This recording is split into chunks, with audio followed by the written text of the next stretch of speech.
class, we have up here on the screen is our Appendix 15, which is again involving the concept of immunity and talking about isolation techniques. This is a fairly involved case study, or what we call an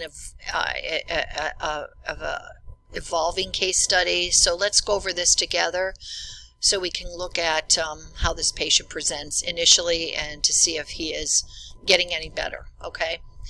All right. Sam Warner is a 58-year-old man who comes to the emergency department because he is coughing up blood. As the nurse assigned to care for him, you conduct a client history and preliminary physical assessment. You find that Mr. Warner is undergoing chemo for colorectal cancer, having been diagnosed 4 months ago. He has been having fatigue and sweats, but he attributes these symptoms to side effects of the chemotherapy. However, the fatigue has been worse the past couple days, and he has started coughing as well. His cough has gotten progressively worse, and today he has started coughing up blood and having chest pains. He also thinks he has a fever because he is alternately chilled and sweating. Your physical assessment indicates his temp is 104.3, pulse is 92 beats per minute, respirations 20 per minute, blood pressure 122/74 millimeters of mercury. You can hear that his breathing is labored, and during your assessment, Mr. Warner has another coughing spell and coughs up more bloody sputum. After conducting his exam, the physician orders a CBC and a chest x-ray, which indicates that Mr. Warner has bacterial pneumonia. Because he is immunocompromised from his chemotherapy treatment, Mr. Warner is admitted to the hospital. So our first question is a pretty important question, and kind of looking back on those assessment findings, what physical symptoms indicate that Mr. Warner has an infection. So you might want to think about it or stop this video and again review the information given to you in the previous paragraph. Symptoms of his infection include a fever, he's got sweating and chills, he's producing sputum, coughing, he's fatigued, and he has pain. And anytime a patient like this is coughing up sputum, the best thing to do is get that sputum specimen down for a culture and sensitivity. All right, we want to see particularly what organisms are growing in that sputum.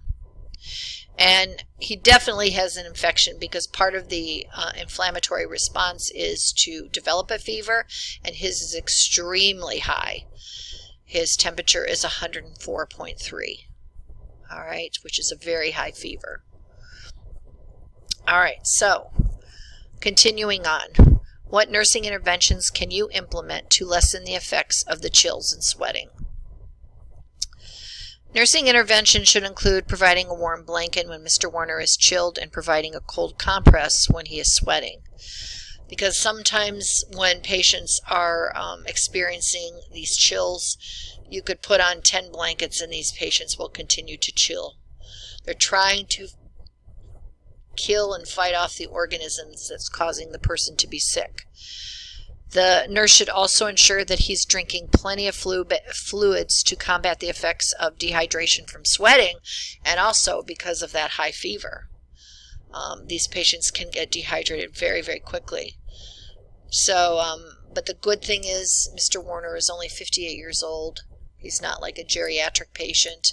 So you definitely want to see that his urinary output is probably decreased as well, especially if he's sweating a lot, because he's obviously ridding himself a lot of fluids through that way.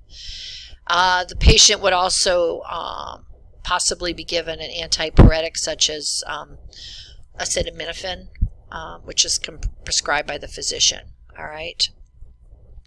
So this next question 3 is a great question. What safety precautions should you take to clean up the bloody sputum?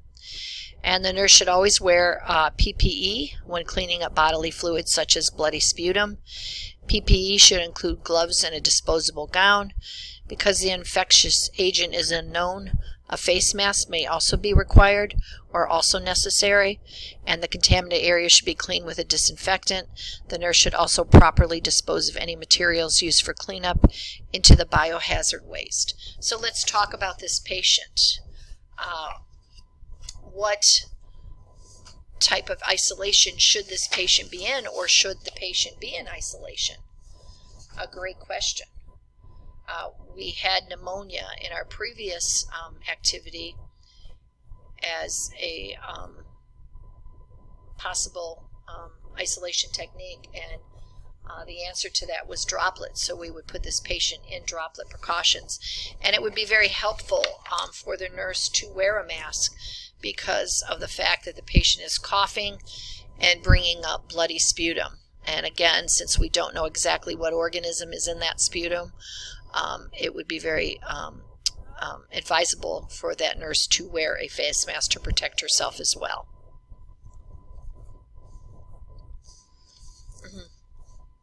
So the next question, question 4, is what results would you expect from the CBC? And your CBC stands for complete blood count, and then the differential is assessing and looking at all the white blood cells, because all those should equal 100, and I talked a little bit about those earlier with the PowerPoint about our defense mechanisms that are used within our body to fight off organisms. And in most clients with infection, obviously their white blood count levels would be increased. However, in an immunocompromised patient such as Mr. Warner, his white blood cells may be very low. Why? Think about his secondary problem, which is a very serious problem. He's going through chemotherapy because of colorectal cancer. And with chemo, many times even after the first dose, your white blood cells can be destroyed, where those patients become very neutropenic, meaning that there is no defense on board because the chemo kills all those cells. And so normally we would see an elevated white blood cells or maybe neutrophil if we knew that the infection was caused by a bacteria. But in this case, Mr. Warner may be very immunocompromised because of the fact that his chemo has destroyed his white blood cells. So his may be very low. And a lot of times too, when the patient comes in for a chemo treatment, they may defer that treatment if they check their white blood count and the patient is, has a very low or no white blood cells on board at all, because it makes them very susceptible to infection and illness. And unfortunately, we know that these white blood cells come from the bone marrow, and because the chemo is destroying them, the body cannot produce additional white blood cells fast enough to respond to this infection. Therefore, his CBC would show a low white blood cell count in an immunocompromised patient, even in the presence of infection. So his situation is somewhat different than somebody who is experiencing a bacterial pneumonia because of the chemotherapy. So that makes him much more immunocompromised and also much more susceptible to acquiring a secondary infection as well. All right, let's continue. Hopefully that makes sense. All right. So let's look at, maybe I forgot this one question, sorry. Oh, number 5, what other diagnostic tests could be performed to help diagnose Mr. Warner?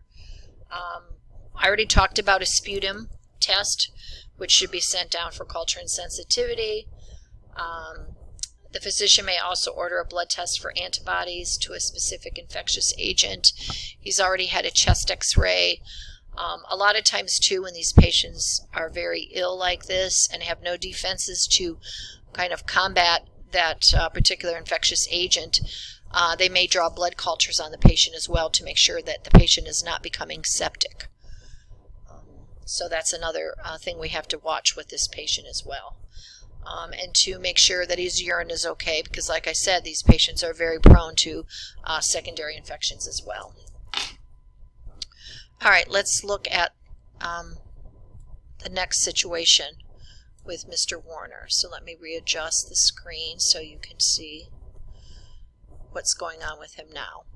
All right, Mr. Warner is prescribed acetaminophen for his fever and IV fluids to prevent dehydration. His cultures indicate a streptococcus pneumonia infection, so he's placed on high-dose amoxicillin and levofloxacin. He is also placed in a room with a humidified air purifier. You begin caring for Mr. Warner on his 3rd day in the hospital, and you may have been assigned to perform a vital sign and respiratory assessment every 4 hours. Your final assessment indicates that Mr. Warner's pulse and blood pressure are normal, but his breathing rate and temperature are still slightly elevated at 18 breaths per minute and 101.8 Fahrenheit. Auscultation of his lungs indicates rales or crackles in the lower right lobe, and the lower right lobe is dull to percussion. Mr. Warner reports that he still coughs up sputum regularly, but he's no longer coughing up blood.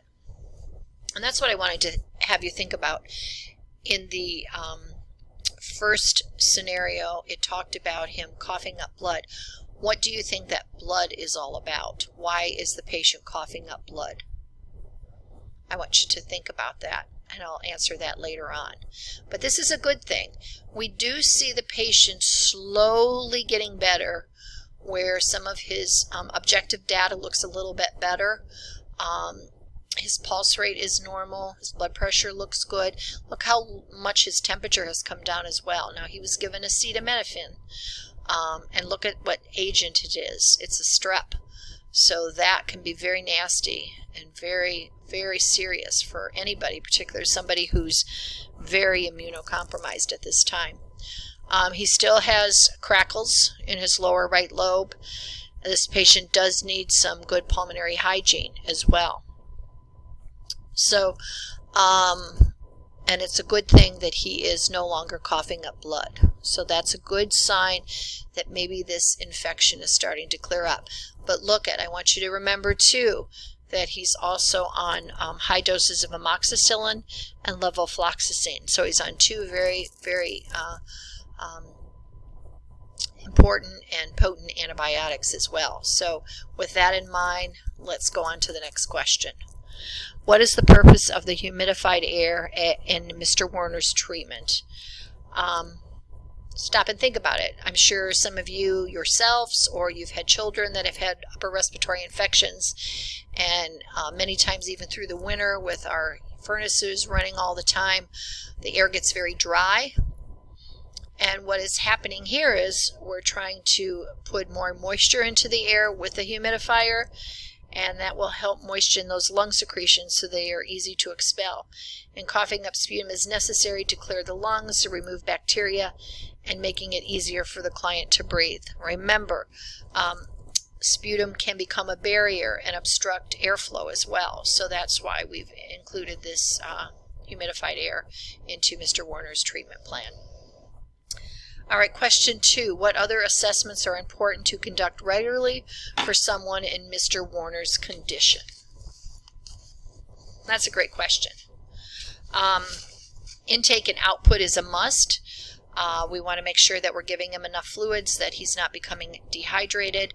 We can tell that from his blood pressure, from his heart rate, from his skin integrity, from monitoring how much he's taking in orally as to how much that he's taking in either by IVs and how much he's putting out by his kidney function, by his urinary output. The nurse may also order, the physician may also order the nurse to monitor pulse oximetry, which I think we do on a routine basis anyways, and he might also have arterial blood gases as well. And the nurse should also assess Mr. Warner for signs of cyanosis, which would indicate inadequate oxygenation. And really to monitor these crackles as well, and maybe to